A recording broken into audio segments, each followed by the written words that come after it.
Salut tout le monde et bienvenue dans cette nouvelle revue de presse. Dévasté, titre le Mirror ce matin. Le journal britannique revient sur l'accident tragique qui a coûté la vie à Diogo Jota et à son frère André, provoquant une onde de choc mondiale. La réaction est unanime, incompréhension, douleur et silence face à une perte aussi brutale. Il n'y a pas de mots pour exprimer l'horreur. Le journal L'Équipe parle du drame Diogo Jota. Le quotidien français rend hommage à un joueur aimé pour son abnégation, passé de jeune espoir jugé trop frêle à figure emblématique de Première Ligue.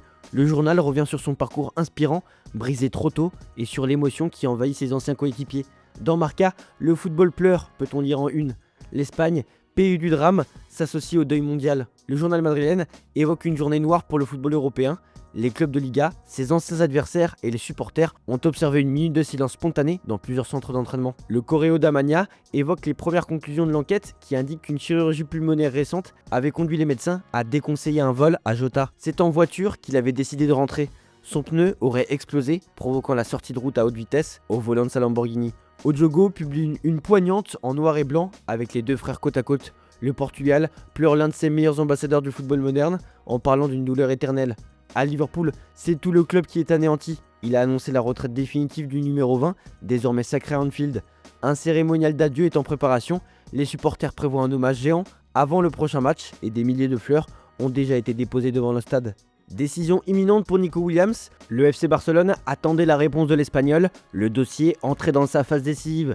Selon le Mundo Deportivo, l'ailier de l'Athletic Bilbao a tenu une réunion décisive avec sa famille et ses agents pour dire oui ou non au FC Barcelone. Selon les dernières infos, l'ailier basque souhaitait rejoindre la Catalogne, mais une bombe vient d'être lâchée ce matin. Nico Williams a finalement signé un bail avec le club basque. L'international espagnol reste au Pays Basque et est désormais lié à l'Athletic jusqu'en 2035. Quand il faut prendre des décisions, pour moi, ce qui compte le plus, c'est le cœur. Je suis là où je veux être, avec les miens. C'est ma maison, Opa Atleti, a indiqué le joueur. Le nom de Denzel Dumfries, brillant face au Barça avec l'Inter, est apparu comme une option pour renforcer le couloir droit. Mais selon le Mundo Deportivo, le transfert n'est pas jugé prioritaire pour le club catalan. Avec une clause de 25 millions d'euros, l'opération est jugée trop coûteuse. Le Barça compte plutôt sur des solutions internes comme Koundé, Hector Fort ou Eric Garcia. La Rora frappe fort. L'Espagne féminine a envoyé un message clair à l'Europe en s'imposant 5-0 contre le Portugal lors de son entrée en lice dans l'Euro. Malgré un 11 partiellement remanié, les joueuses de Montse Tomé ont dominé de bout en bout. Alexia Putellas, désignée MVP, a été étincelante, tout comme le retour d'Aitana Bonmati en fin de match. Avec ce début parfait, l'Espagne confirme son statut de favorite. À l'OL, un effectif en sursis va reprendre, titre Le Progrès au sujet de la situation critique que connaît le club français. L'Olympique Lyonnais reprendra l'entraînement ce lundi dans l'incertitude la plus totale. Le sort du club en Ligue 1 dépendra du verdict de la commission d'appel de la DNCG le 10 juillet prochain. Après avoir été rétrogradé administrativement en Ligue 2, l'OL a une dernière chance d'éviter le pire. Pour convaincre la DNCG, le club doit réunir 200 millions d'euros, 100 millions d'euros immédiatement injectés et 100 millions d'euros de garantie pour l'exercice à venir. La nouvelle présidente, Michelle Kang, épaulée par Michael Garlinger, est en première ligne pour monter un plan crédible. Le dossier est suivi de près par l'ancien président Jean-Michel Aulas, qui a annoncé vouloir aider activement. La réponse de la DNCG m'a touché droit au cœur. Je vais aider dans le cadre de mes connaissances, a-t-il confié. Un rendez-vous est prévu lundi entre lui et Kang pour peaufiner les arguments à présenter. Le destin du club est suspendu à cette échéance capitale.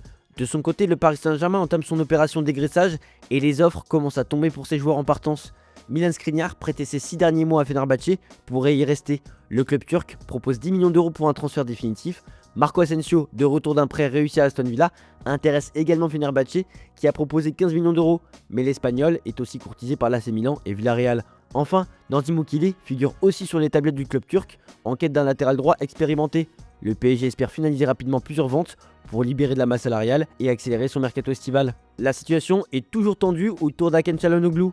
Malgré les démentis du joueur, le doute persiste quant à son avenir. Un échange récent avec Lautaro Martinez a permis d'apaiser les tensions internes, mais l'ombre d'un départ vers Al Hilal continue de planer. L'Inter anticipe déjà et explore des alternatives. Le rêve de recruter Ederson de l'Atalanta reste intact, mais les 60 millions d'euros demandés rendent l'opération complexe. D'autres pistes émergent, comme Richard Rios, jeune milieu de Palmeiras, estimé à 30 millions d'euros, mais protégé par une clause de 100 millions d'euros. Ou encore Morten Frendrup, du Genoa. La stratégie milanaise est claire, vendre Çalhanoğlu au minimum 30 millions d'euros et potentiellement Aslani pour financer un vrai renfort au milieu. À Turin, c'est l'effervescence. Vendredi est présenté comme le jour J.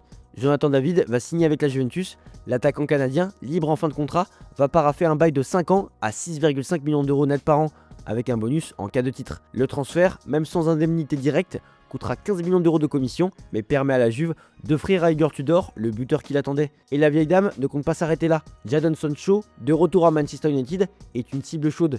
Le club anglais demande 30 millions d'euros à un prix jugé raisonnable.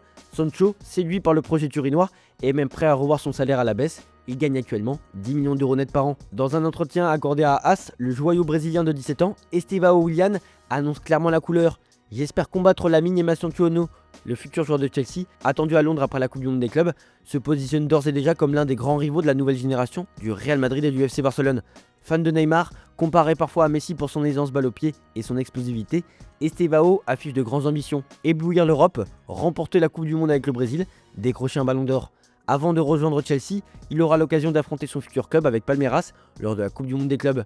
Pour le Daily Star, le vestiaire londonien est déjà prévenu, Estevão arrive. À Madrid, la Coupe du Monde des clubs n'a rien d'un tournoi secondaire. AS révèle que Florentino Pérez a promis 1 million d'euros de prime à chaque joueur en cas de victoire finale, soit le même bonus qu'en Ligue des Champions. Le message est clair, gagner ce trophée est une priorité stratégique pour l'image du club à l'échelle planétaire. Florentino, qui s'est déplacé 2 fois aux États-Unis pour suivre l'équipe, incarne cette ambition. Ce titre marquerait un peu plus la domination mondiale du Real. Voilà, c'est tout pour aujourd'hui. Bonne journée à tous, merci pour votre fidélité et on se retrouve en fin d'après-midi pour le JT Foot Mercato.